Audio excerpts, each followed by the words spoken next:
Hi అండి, నమస్తే. నేను మీ Sonia. Welcome back to our channel smart Soni Shiva. ఈ రోజు వీడియోలో సంక్రాంతి స్పెషల్గా పప్పు చెక్కల్ని క్రిస్పీగా క్రంచీగా చాలా ఈజీగా ఎలా చేసుకోవచ్చో అనేది చూపిస్తున్నాను. మనకి సూపర్ మార్కెట్స్లో దొరికే రెగ్యులర్ బియ్య పిండితోనే ఇలా క్రంచీగా గుల్లగా తయారు చేసుకోవచ్చు. ఈ ప్రాసెస్లో చేస్తే గంటలో 100కి పైగా పప్పు చెక్కల్ని ఈజీగా చేసుకోవచ్చు. అండ్ ఈ పప్పు చెక్కలలోకి యూజ్ చేసే పచ్చి కారంతోనే చెక్కలు మరింత రుచిగా ఉంటాయి. మరి ఇక లేట్ చేయకుండా పండగ స్పెషల్ పప్పు చెక్కల్ని ఎలా చేసుకోవాలో చూద్దాం. ఈ వీడియో చూసాక మీరు కూడా తప్పకుండా ఇంట్లో ట్రై చేయండి. ఈ రెసిపీ చేయడం కోసం మనం ఫస్ట్ అయితే సగ్గు బియ్యాన్ని పెసరపప్పుని నానబెట్టుకోవాలి. ఒక చిన్న గిన్నె తీసుకొని 2 టేబుల్ స్పూన్ల దాకా సగ్గు బియ్యం, అలాగే 2 టేబుల్ స్పూన్ల దాకా పెసరపప్పును కూడా వేసి బాగా కడిగి మళ్ళీ నీళ్లు పోసి ఒక గంట అయినా నానబెట్టుకోవాలి. మీకు వీలైతే 4 గంటల పాటు నానబెట్టండి. 4 గంటల పాటు నానబెడితే సగ్గుబియ్యం అనేది చాలా సాఫ్ట్గా నానుతుంది. అలా నానిన సగ్గుబియ్యంతో చెక్కలు చేస్తే చెక్కలు తినేటప్పుడు సగ్గుబియ్యం గట్టిగా లేకుండా క్రంచీగా వస్తుంది. ఇప్పుడు పిండి కలుపుకోవడం కోసం ఒక పెద్ద గిన్నె తీసుకోండి. అందులోకి 1/2 కేజీ దాకా బియ్య పిండి తీసుకోండి. కప్స్ ప్రకారంగా చూసుకుంటే 3.5 కప్పుల దాకా బియ్య పిండి పడుతుంది. ఇది పొడి బియ్య పిండేనండి. ఇది సూపర్ మార్కెట్స్లో దొరికే రెగ్యులర్ బియ్య పిండితోనే నేను చేస్తున్నాను. ఎక్కువ క్వాంటిటీలో చెక్కలు చేసుకోవాలి అనుకునేవారు బియ్య పిండిని ఇంట్లోనే చేసుకోవాలి అనుకుంటే బియ్యాన్ని శుభ్రంగా కడిగి ఎండలో ఆరబెట్టి బియ్యాన్ని మిల్లుకు వేసుకుంటే ఇలా మెత్తటి బియ్య పిండి తయారవుతుంది. సో ఇక్కడ నేను 1/2 కేజీ బియ్య పిండికి సరిపడే కొలతలన్నీ చెప్తున్నానండి. దాని ప్రకారం మీరు తీసుకునే క్వాంటిటీని బట్టి ఇంగ్రీడియంట్స్ని అడ్జస్ట్ చేసుకోండి. ఈ బియ్య పిండిలోకి 1/2 కప్పు దాకా వెన్నని వేసుకోండి. ఇది ఇంట్లో చేసింది. దీనికి బదులుగా బయట దొరికే ప్రాసెస్డ్ బటర్ అయినా యూస్ చేయొచ్చు. లేదంటే 2 లేదా 3 టేబుల్ స్పూన్ల దాకా బాగా కాగబెట్టుకున్న నూనెను కానీ లేదా నెయ్యిని కానీ యూస్ చేయండి. ఇలా వెన్న వేసిన తర్వాత వెన్న మొత్తం పిండితో బాగా కలపండి. బటర్ మొత్తాన్ని పిండిలోకి బాగా కలుపుకున్నాక చేత్తో ముద్ద చేస్తే బైండింగ్ అనేది ఈ విధంగా రావాలి. సాఫ్ట్ ముద్ద అనేది తయారవ్వాలి. అలా మీకు రాకుండా పొడి పొడిగా ఉంది అంటే కనుక మీరు వేసిన బటర్ అనేది ఇంకా సరిపోలేదని అర్థం. ఇంకాస్త వేయాలని అర్థం. మరొక 2 టేబుల్ స్పూన్ల దాకా బటర్ని వేసి కలుపుకోండి. మొత్తానికి బైండింగ్ అనేది ఈ విధంగా రావాలి. అప్పుడే మనం చేసే చెక్కలు అనేవి క్రిస్పీగా గుల్లగా వస్తాయి. ఇక్కడ ఈ పాయింట్ని మాత్రం అస్సలు మర్చిపోవద్దు. ఇలా కలుపుకున్న పిండిని పక్కన పెట్టి ఇప్పుడు మిక్సీ జార్ తీసుకోండి. ఇందులోకి మనం పచ్చికారం తయారు చేసుకోవాలి. దానికోసం కారానికి తగ్గట్టు 6 నుంచి 8 దాకా పచ్చిమిర్చిని తీసుకోవాలి. మిర్చితో పాటు 2 ఇంచుల దాకా అల్లాన్ని పెద్ద ముక్కలుగా కట్ చేసుకొని వేసుకోవాలి. వీటన్నిటిని కూడా బాగా కోర్సుగా మిక్సీ పట్టుకొని ముందుగా కలిపి పెట్టుకున్న బియ్య పిండిలో వేసేసుకోవాలి. ఇప్పుడు రుచికి తగ్గట్టు సాల్ట్ వేసుకోవాలి. సాల్ట్ అనేది 1.5 టేబుల్ స్పూన్ నుంచి 2 టేబుల్ స్పూన్ల దాకా పడుతుందండి. సో ఇప్పుడు నానబెట్టుకున్న సగ్గు బియ్యం అలాగే పెసరపప్పును కూడా వాటర్తో సహా వేసేసుకోవాలి. వేసుకున్న తర్వాత వీటన్నిటిని బాగా కలిపేసుకున్న తర్వాత సన్నగా కట్ చేసుకున్న కరివేపాకును కూడా వేసేసుకొని అంతా బాగా కలిసే విధంగా కలిపేసుకోవాలి. ఈ టైంలో సాల్ట్ ఏదైనా సరిపోలేదు అనిపిస్తే సాల్ట్ని చూసుకొని సాల్ట్ సరిపోకపోతే అడ్జస్ట్ చేసుకోవచ్చు. నెక్స్ట్ ఇందులోకి వేడి నీళ్ళని పిండిలో కొంచెం కొంచెంగా వేసేసుకోవాలి. ఎప్పుడు చెక్కల్ని చేస్తున్నా సరే వేడి నీళ్ళు మాత్రమే వాడండి. క్రంచీగా గుల్లగా వస్తాయి.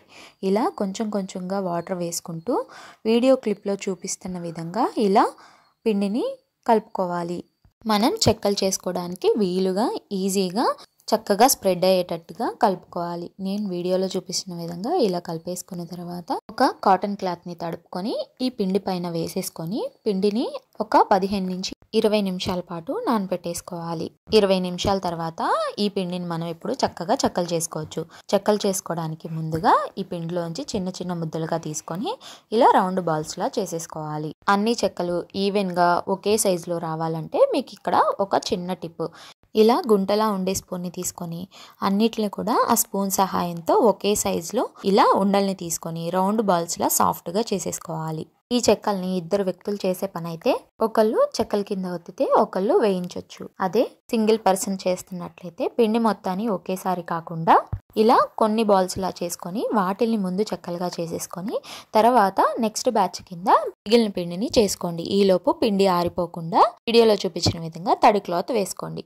మొత్తానికి పిండి అయితే ఆరిపోకుండా చూసుకోండి. అప్పుడే మీకు పర్ఫెక్ట్గా చెక్కలు వస్తాయి.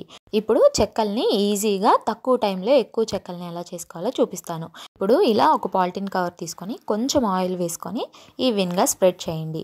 ఇప్పుడు చెక్కలు ఒత్తుకోవడం కోసం ప్లెయిన్ సర్ఫేస్ ఉండే బాక్స్ని కానీ లేదా ఇలా డబ్బాని కానీ తీసుకొని ఈ విధంగా నీట్గా కవర్ చేసి డబ్బాకి వచ్చిన మూతని పెట్టేసేయండి. ఇప్పుడు ఈ డబ్బాకి అడుగు భాగంలో కూడా కొద్దిగా ఆయిల్ని స్ప్రెడ్ చేయాలి, చెక్కలు అంటుకోకుండా ఉంటాయి.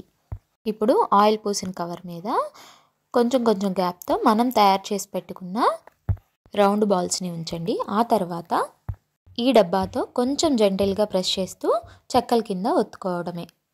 ఈ ప్రాసెస్లో చాలా తక్కువ టైంలో ఎక్కువ చెక్కల్ని చేసుకోవచ్చండి. ఇలా అన్ని చెక్కల్ని కూడా ఒత్తేసుకున్న తర్వాత ఇప్పుడు ఈ చెక్కల్ని కాగుతున్న నూనెలోకి వేసి వేయించేసుకోవడమే. మీడియం హీట్లో ఉన్న ఆయిల్లో ఒక్కొక్కటిగా వేసుకుంటూ ఈ చెక్కలన్నిటిని వేయించేసుకోవాలి బ్యాచెస్ కింద. ఈ చెక్కల్ని గోల్డెన్ బ్రౌన్ కలర్ వచ్చేంత వరకు, అలాగే క్రిస్పీగా అయ్యేంత వరకు మీడియం ఫ్లేమ్లోనే ఫ్రై చేసుకోవాలి. ఈ చెక్కలు చేసేటప్పుడు ప్రతిసారి కవర్కి ఆయిల్ అనేది అప్లై చేయాల్సిన అవసరం లేదండి. చెక్కలు ఒత్తేటప్పుడు అతుక్కుంటుంటే గనక అప్పుడు ఆ టైంలో కొంచెం ఒక 1 డ్రాప్ ఆయిల్ వేసి స్ప్రెడ్ చేస్తే సరిపోతుంది. ఈ చెక్కల్ని మీడియం ఫ్లేమ్లోనే చక్కగా ఇలా గోల్డెన్ బ్రౌన్ కలర్ వచ్చేంత వరకు ఫ్రై చేసేసుకోవాలి. ఇలా ఫ్రై చేసుకున్న వాటిని ఇలా ఒక జాలిగరిటెలోకి వేసేసుకొని తీసేసుకోవాలి. ఏదైనా ఎక్స్ట్రా ఆయిల్ ఉంటే కనుక మనకి సపరేట్ అయిపోతుంది. ఇలాగే మిగిలిన పిండితో కూడా చెక్కల్లా ఒత్తేసుకొని ఆయిల్లో వేసేసుకొని మీడియం ఫ్లేమ్లో పెట్టుకొని గోల్డెన్ బ్రౌన్ కలర్ వచ్చేంత వరకు ఫ్రై చేసేసుకొని చక్కగా తీసేసుకోవడమే. అంతేనండి, చాలా ఈజీ ప్రాసెస్లో చేసేసుకున్నాం కదా చెక్కల్ని. ఇలా చేసుకున్న చెక్కల్ని పూర్తిగా చల్లారిపోయిన తర్వాత ఎయిర్ టైట్ కంటైనర్లో కనుక పెట్టుకుంటే 15 to 20 డేస్ వరకు ఫ్రెష్గా ఉంటాయి. సో చేసుకోవడం చాలా ఈజీ కదా, ఈజీ ప్రాసెస్లో చేసుకున్నాం కదా. సో తప్పకుండా మీరు కూడా ట్రై చేయండి. ట్రై చేశాక ఎలా వచ్చిందో మీ ఫీడ్బ్యాక్ని నాతో షేర్ చేసుకోవడం మర్చిపోవద్దు. చాలా క్రిస్పీగా ఈజీగా వస్తాయి.